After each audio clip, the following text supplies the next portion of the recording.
Magandang umaga mga kaibigan. Welcome to our first episode of the Around the Campfire podcast, wherein we aim to empathize, encourage, and strengthen students and the youth in these trying times. This is Ate Tinay, but today you can call me DJ Sparks. Here with me is Ate Shandy. Hi everyone! I'm Ate Shan. And Ate Hello Ayan. mga kaibigan, it's Ate Ayan. We hope that you will enjoy our topic today, which is all about the online setup journey. Before we start, how are you guys feeling today? I'm feeling good. I just came back home from the church and it was really fun and I reflected a lot. So I'm feeling very happy. How about you, Shandy? For me, I'm doing really great and I'm happy to be with my friends here today. Well, that's great to hear, guys. So, guys, what were your struggles in the first year of online learning? For me, one of my struggles was really not seeing my friends. Because I think nag-online classes tayo, grade 10 tayo.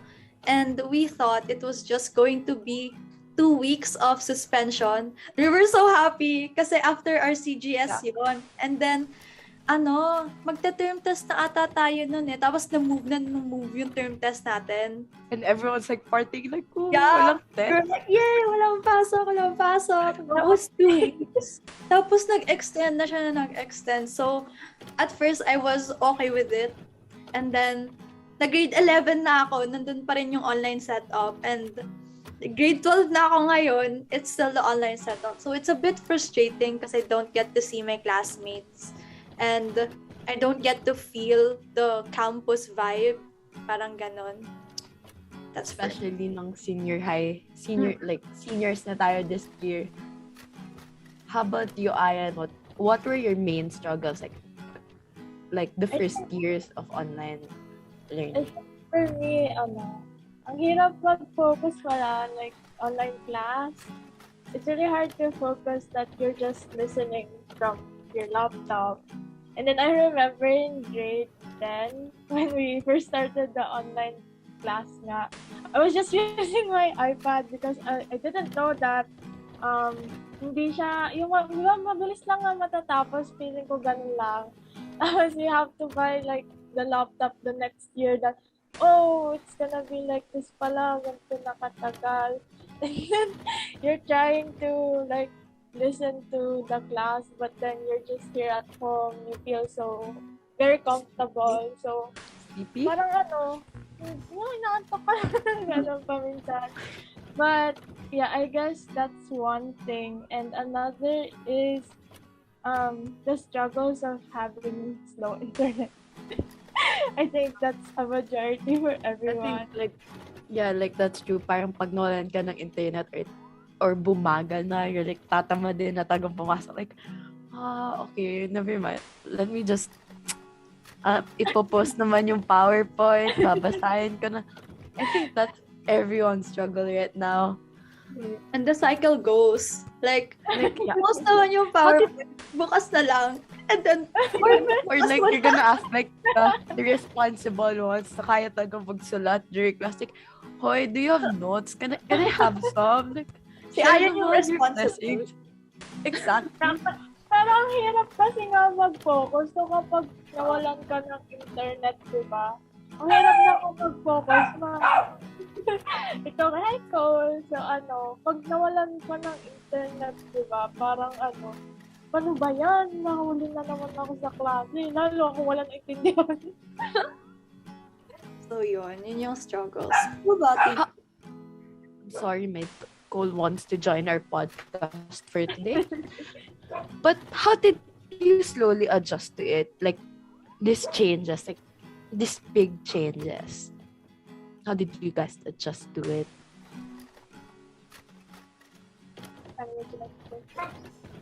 I didn't adjust.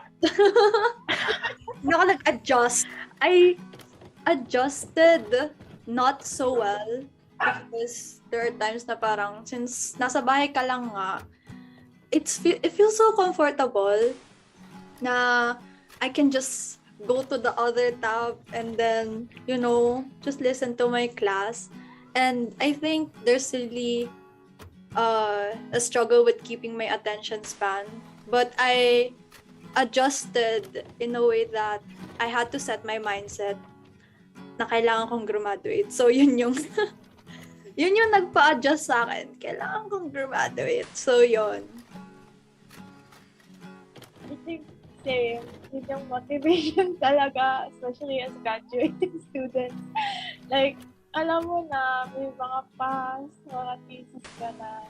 So, ang hirap na nandito ka nga lang sa bahay, limited pa yung resources mo, materials mo for that. And since nag-overlap yung mga gawain sa bahay, mga kausap sa bahay, sa school, parang the line is very thin. Like, ang dali lang mag-cross nun. Pero I think what really helped me is creating schedules. Kahit yung malilit lang na schedules, it helps a lot. And yun din, yung kahit just to like message you guys, I think it helps na yung mawala man lang You're so special na tuloy. Ano ba yan? Nawala ko doon. Nawala yung angas ko. Natatanggal yung angas si Shanley. Mga 3% na lang. Go ahead, Ayan. Okay. Since Yeah, okay you guys na. mentioned about adjusting, of course, with the pandemic, with the online setup, I think we all had gains. Nag-gains naman tayo kahit meron tayong disadvantages or may na-lose tayo. At some point, I know that all of us gained something. Kasi since we were mostly alone, I feel like we really reflected on ourselves and how to become better. Kung paano tayo, I want to be, like, it's time for me to mature. Like, ano bang, what aspect of myself na hindi ko nagustuhan, ano yung gusto kong baguhin. And what were the biggest changes that happened in your pandemic life, or that happened to you this pandemic that helped you a lot today, that make you the person you are today?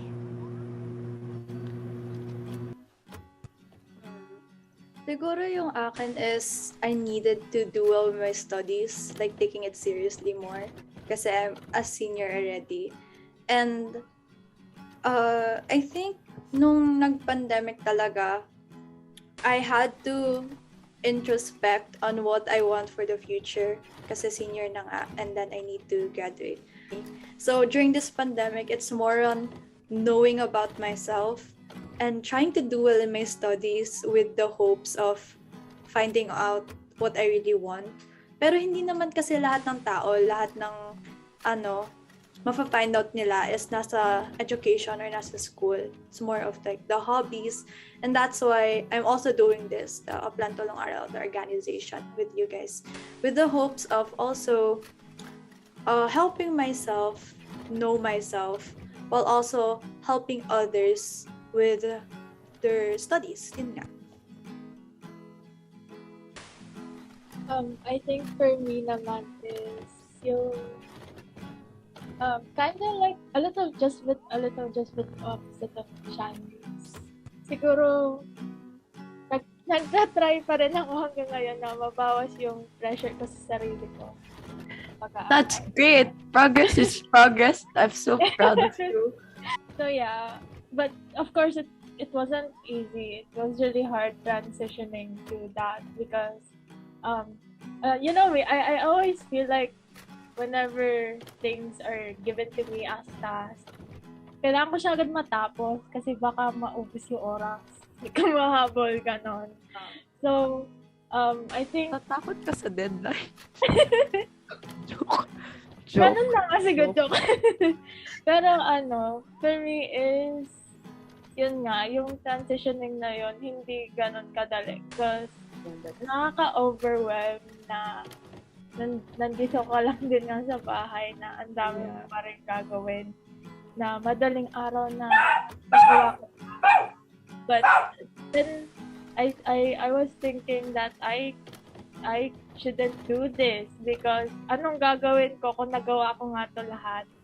Pero wala din kasi may sakit ako, 'di ba? So I think that was one thing, and as well as yung pagiging adult since we just turned 18, right? And during the pandemic, nag-start yung pandemic, parang kaka-16 ko lang noon. And then all of a sudden, I'm already 18. So, like, what? And that was also another overwhelming part of my life probably na. Kasi I realized talaga this pandemic na ang dami ko pang hindi alam na paano ako tatayo for myself, paano kapag yung pumunta ng college, anong gagawin ko doon, kaya ako ba mag-adjust. And I know that the community there, it's very competitive compared to senior high school in general. And hindi ko alam kung paano ko siya haharapin. But then I learned to like take things slowly, na okay lang na hinay-hinay na hindi, ito muna yung dapat matutunan, sunod yung isa. Hindi mo kailangan na magawa lahat. It is really a learning process. So, yun lang yung Yes. Small steps at a time. There's still progress.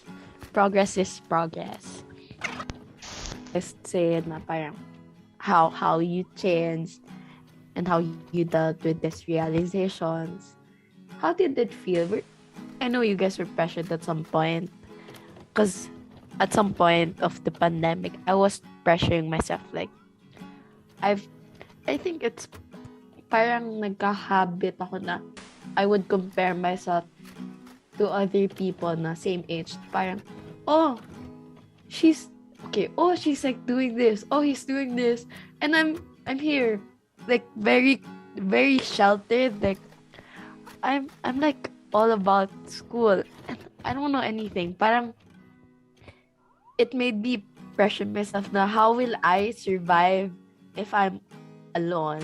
And parang like with that thought, parang slowly I'm learning how to become independent, like how to stand alone without really depending on too much on people around you. And at first it sucks. Masakit siya na parang I don't know how to explain kung bakit masakit siya sa pakiramdam. Like, it didn't feel good. But then, I know now why it didn't feel good. Because probably, I didn't like being alone. I always want to be with someone. Like, buddy. Like, kahit naman nung junior high school tayo, I would always want to be with you guys. Eh, parang, I want to be with you guys, like, cause you guys are like my guys. Like, kayo yung parang nandyan, lagi ko to sasandan, cause you're my best friends. Nung pandemic, kala ko nakamute ako. Nung pandemic, parang nag-change talaga kasi we just talk online and tapos puro video call and like we barely meet. Parang yung step na yun, parang like it's good to see us grow on different ways and in different paths but still have that connection. Okay. So with all this, how did you deal with the emotional challenges that the pandemic has brought to you? Like, has brought us. Syempre, ang dami nagbago and nakaka-overwhelm talaga yung pagbabago. Especially with the big change. Hindi kasi unti-unti yung change na nangyari. It's like, biglaan tayong nag-shift. So, how did it feel for you guys? So, I think it's just 3 things. So, first of course, prayer. And then, I went through isolation. But then back to communication. Because I really, like, first, pakiramdam ko talaga nun sobrang hirap. malaki talaga yung naging toll nun, especially sa mental and emotional health natin yung pandemic. And I think prayer is the one that really helped me the most. Lord, hindi ko na kaya. Sinusuko ko na lang. Lord, kaya ka po. Ang hirap. Kasi sometimes, yun na lang talaga yung magagawa mo. Yun na lang yung makaramdam mo. And I think after that, I went through isolation because para mag-reflect naman. Hindi para, like what you told a while ago, Tinay, na to push people away. No, not like that. But to reflect on myself, on like, bakit ito nangyayari sa akin, ano yung naging mga factors, and all that. And ano yung pwede kong gawin for. And especially, the next one is communication. It's important to still maintain the communication, especially now. And napaka-swerte natin na we're in the digital age. We can talk to people like this na video call. And I'm very grateful for that kahit na hindi ako ganun ka-active sa social media. Pero, yun, it's good to maintain that communication kasi at times we'll feel na mag-isa lang tayo. But once you go out there and talk to people, you're not alone. There are people that will really understand you and help you go through that process. And I think that's how I was able to manage my emotions. It's really good. I'll take note of that. Taking notes right now.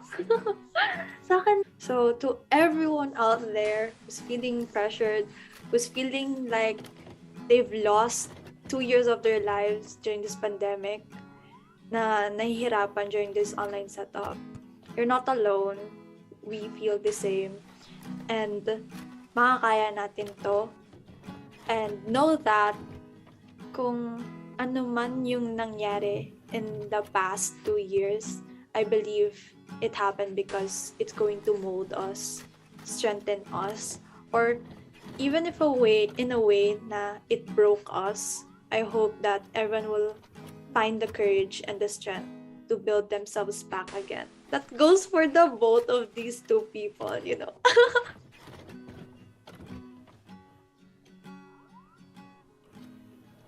I'm gonna cry because of the realizations.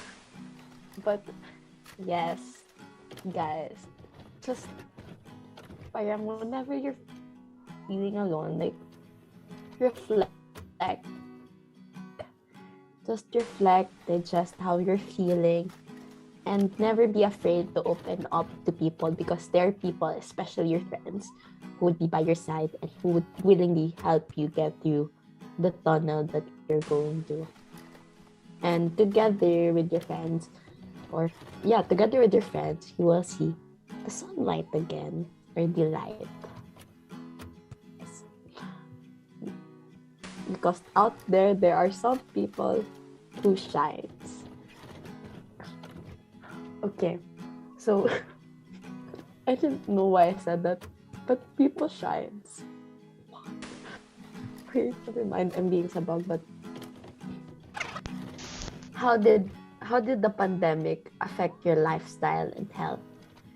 Or with you generally? Negatively, because since we're just at home, right? Parang nakakatamad gumalaw. And I kept on, like, I think the stress made me binge eat. So, I guess, yeah, I gained weight for the first couple of months. But then, after a few months as well, I started to work out just for, for my health as well. And during the summer, I tried to sleep a lot because when school starts, I don't get to sleep a lot. So I think it's more of a fluctuating thing. So I don't, like it will be healthy for one part of the year and then it will not be. So I guess right now it's something that I still want to fix because I want to be consistent on the healthy part. But yeah, I think that's how it affected my lifestyle. For me, this pandemic affected my health and lifestyle. It did not. Joke. Hindi ako affected. Wow. Independent woman. Joke lang. This pandemic actually, since I'm just staying at home, I was forced to watch documentaries. And I saw this one documentary called Seaspiracy. So yun, na-force akong maging vegetarian. Hindi ako na-force ng ibang tao, pero that's how I became vegetarian when I watched that documentary. So this pandemic, my health has been okay because I've been eating healthily. Wow. Joke lang. Healthily talaga. No more. Ayan, no more sopas and rice version. Right! Lower sofa. Sopas Yeah. rice. It's okay. I can How to cheer up Shandy ng junior high school. Oh, she's sad. Baka may sopas at kanin sa canteen. I can still eat sopas but without the chicken and Yeah. something like that. Pero yun nga, that's how the pandemic affected me. At first kasi I was not really healthy, and then I decided to take measure, not only just taking for my mental health but my physical health. But I'm still working on it kasi I'm still addicted to coffee. And I think the pandemic made us even more closer with one another. And I think one thing as well is acceptance na sadyang ganito paminsan yung mga bagay-bagay. Hindi palagi masaya, hindi lagi malungkot. Photo below, naikot. Sometimes you're at the top, sometimes you're at the bottom. And also being positive, seeing things in a positive light. Na, Okay. So, we've heard Ate Shanli and Ate Ayan's how do I say this? Parang we've heard their sides. Their sides na lang. Like, how they adjust and how they cope. Siyempre, I feel like adjusting just comes by. Parang, hindi mo alam na you're adjusting. Parang, it's just there. Like, parang when you're done adjusting, you're just going to realize, like, in a blink of an eye, na parang, oh, I've adjusted na pala. And then, coping naman, I think, like, I feel like you guys, parang, in coping, you should find a coping mechanism. Parang, in a way, na coping, that's good for you. Kasi, syempre, hindi naman natin maiiwasan na parang mag-cope, and sometimes, it's towards, in the bad side, hindi really in the good. So always try and like, parang, not really force yourself, but try to cope, parang going to the good side. Para you'll feel better. Because parang, if you cope parang sa bad side, parang mas mahihirapan ka. And you're just gonna keep relapsing. So, cope. With this being, parang with everything we've talked about, what are your your main realizations and reflections? Kasi ako parang, na-realize ko ngayong pandemic na parang, I am my own. Parang, you are your own person. Not in a bad way na, hindi ko man sinasabing you're selfish, like, you're born selfish or something like that. I'm just saying that, ikaw yung unang tutulong sa sarili mo. Ikaw lagi muna. Kasi kahit anong tulong ng ibang tao, ng family mo, ng friends mo, or anyone, if you don't help yourself, you're not gonna get through. So, parang, everything, all the transition and like all the reflection would start with you. You can't demand for change, like sudden change. You want to change nang inaasa mo sa iba. Everything starts with you. The little things that you do, it all starts with you. So yon. And parang you would grow and parang don't be too hard on yourself because we go through different things. Probably some bad things and some good things. And all these things will really help you grow and become a better person. That's my reflection for the whole pandemic, I think. How about you guys? I think for me, I realized that maybe at some point the pandemic is just there to give us a break, to realize a lot of things. And one thing I really learned and reflected a lot is that it's okay. It's okay to feel like what you feel. It's okay if you don't have everything figured out. It's okay na hindi ka okay at times. It's Pero okay not to be okay. Kailangan mong matutunan kung paano ka ulit tatayo para sa sarili mo. And one important thing is you never lose sight of yourself and always have that heart for others as well. Kasi hindi na tayo nag-iisa sa mundo. I think one thing is as well, we should learn to be more selfless. And we should learn to care for one another. But yeah, don't forget about yourself. Shandy? Yes. For me, realization and reflection is that gray matters. Why? Kasi sometimes we look at bad and good. Good would be white and bad would be black. But it doesn't always have to be that way. We can either be good sometimes in life, but sometimes we fall short and we go bad. But there's a gray area when we can be neither. We can be here and there. Hindi naman kasi always na kaya natin. Hindi naman always na hindi natin kaya. So, in life talaga, gray will always matter. It doesn't have to be black and white. So, yun na nga. Like, yes. Yes, okay. With all the realizations and reflections that you guys did, parang, of course, ang dami talaga. Hindi naman isang reflection, isang realization na sa buong pandemic. Alam ko, nagbe-build up yan na parang, konti-konti hanggang magkaroon na parang ma-realize mo yung buong talagang reflection and reflection. What? Reflection and realizations pala. I'm sorry. Pero, yeah. So, just take it slow. Parang, if people try to pressure you, parang, what are you doing? Wala kang ginagawa. Wala kang ito. Like, just take a deep breath. And parang, take a deep breath. And parang, relax. And parang, tell yourself na, I don't need any pressure. I don't need to listen to other people. What I'm doing is okay.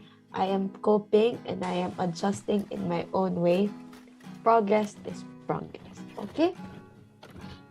So, with everything, guys, what is your final tips and messages for our mga kaibigan that's struggling and who's nawawala ng pag-asa ngayong pandemic? Ngayong pandemic, yeah. I think I can answer. Since most of our audiences are kids, children, guys, bata pa kayo. I mean, we are still young. We're still young, but bata pa kayo. I-enjoy ko muna yung buhay nyo. Because Yes. I believe that the future is bright for you guys. And for now, That's true. Just enjoy being a kid, no? Like, don't force yourself to grow up. Yon. Huwag kayo magmadali lumaki. Or maging teenager. Or like, take it slow. Take it slow. Like, it's okay. Like, you're your own person. You don't have to compete na like this or that. No, just stay muna where you're comfortable and slowly build yourself up. Huwag madali tumanda. Like, don't force yourself to grow up. and yun nga. And Enjoy nyo lang. maraming struggles din. Kasi habang natanda, nabigat yung responsibilities natin. And okay lang na mahirapan ka. okay lang na mag-take din ng breaks. Pero tuloy-tuloy lang, okay? And huwag mawawala ng pag-asa. Huwag magpapakalunod sa anumang mga negative thoughts. Kasi mahirap na malunod yan. Mahirap na. Just keep swimming. Makaahon ka rin doon. And yeah, just know as well the importance of location and the people around you. Like, Yes. I know as a kid, ang hirap mag-aral, di ba? Di ba, guys? Wait lang. Sobrang hirap mag-aral. Ako matulog. But education is really important. So, Yes, education is... Yeah, please. But- yes. don't be pressured at all. And Like, if yes. you have your dreams right now, maybe it will still be your dream years from now. But if it does change, it's okay. It's okay. If nagbago It's okay. siya, if you're still like trying to figure out things, it's okay.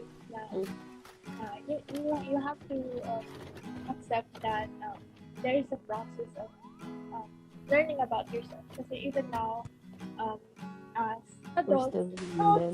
Adults? No, I refuse to be called an adult. I am not an adult, Ryan. yeah, but like yun, until now, we're still in the process of knowing more about Learning. Yeah. yourself. Yun.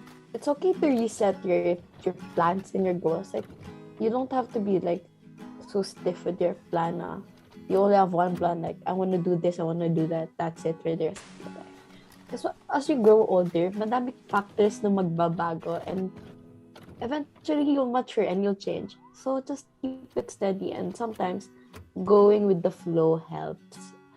And parang, like what they said, it's okay if you take a reset. It's okay if you're still figuring things out. It's okay because it's still part of your progress. That's nice. As what Ate Ayan said nga a while ago, yung mga kids that's listening right now, don't grow up too fast. Sinabi din yun ni Ate Tina kanina. Don't grow up too fast. Kasi nung bata ako, that's what I did. I grew up too fast. And whatever you're doing in your life right now, if you're dreaming. Keep your dreams safe. And don't allow comparison. Don't compare yourself with others. Don't compare your dreams with others. And kanina, I was getting my book because I wanted to say these to people, to everyone who's listening.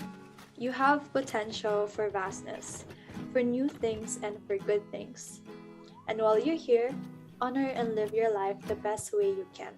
And doing your best in the things that are in front of you is the best way that can answer the question of your existence.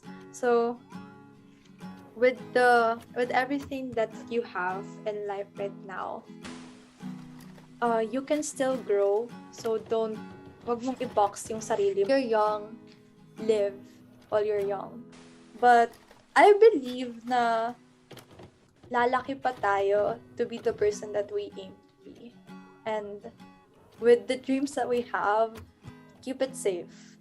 Because that's going to be what you're going to aim for or what you want to work for. Pero it doesn't mean naman na dreams like, I want to be a lawyer, I want to be a doctor. Like, kunwari, ang dream mo, gusto mong maging mabait na tao, okay na yun. Kunwari, ang dream mo, gusto mong maging... Magpasaya ng tao. Yun, okay na yun. And People dreams. dreams doesn't have to be boxed in professional areas na hindi lang doctors or hindi lang lawyers, hindi lang teachers. You can be whoever you want as long as it answers the question of your existence. As long as Yes. it's your purpose, as long as that's what your heart burns for, as long as it's your passion, then do it. Because you don't need to explain yourself with others. So, parang, nung junior high school kami, like, we always have a yearly theme. So, nung nasa junior high, I would always say, oh, growth mindset. Parang growth mindset and grit. Sabi ko, nung junior high school, tinatawanan ko na siya kasi parang, sabi ko, parang paulit-ulit, growth mindset, and grit na lang paulit-ulit. And then, come to think, ngayong pandemic, na-realize ko kung bakit paulit-ulit na growth mindset. Because parang having a growth mindset and having that grit would really help you grow as a person. Parang it keeps you open to all the possibilities that you have, all the opportunities you have. So parang, yun, wag kayong maging close-minded na parang you're gonna close your mind to something that you want or you like. Just, or like, yung mga gusto nyo gawin, you're just close-minded sa kung alam nyo. Wag ganon. Lagi, always be hungry for learning. Lagi kayong maging open-minded to be open in catching all the possibilities and opportunities that life has to offer you. And in that way, parang, in a way, it would inspire you, parang, to pull yourself up and to be. And Ate Shani, Ate Ayan, may gusto pa ba kayong sabihin? Or any, wala na daw. Ako, okay. Si Ate Shabi pala. Ay, Ate Ayan! Sorry, guys. Okay, so I just want to thank you guys for, this opportunity to start this project as well. Shanley for all the preparations, ideas, it's Yes, nice. Shami's the best. Ayan is the key. I don't know what I'm saying, but yes. And for Pinay, always being there to support and, to assist us whenever we need help. And of course, the audience. Yes, and of course, we'd like to say thank you to all of you. We wouldn't be able to put up OTA and to help you without your support. So thank you mga kaibigan for supporting us. Kaya talaga yung driving force ng organization na to. Like, without you guys. And that is all for our podcast. This has been your host for today, DJ Spark, or you can call me Ate Tinay. And we hope you enjoyed and learned a lot from Auto PH team. Sa susunod muli, mga kaibigan. Ala!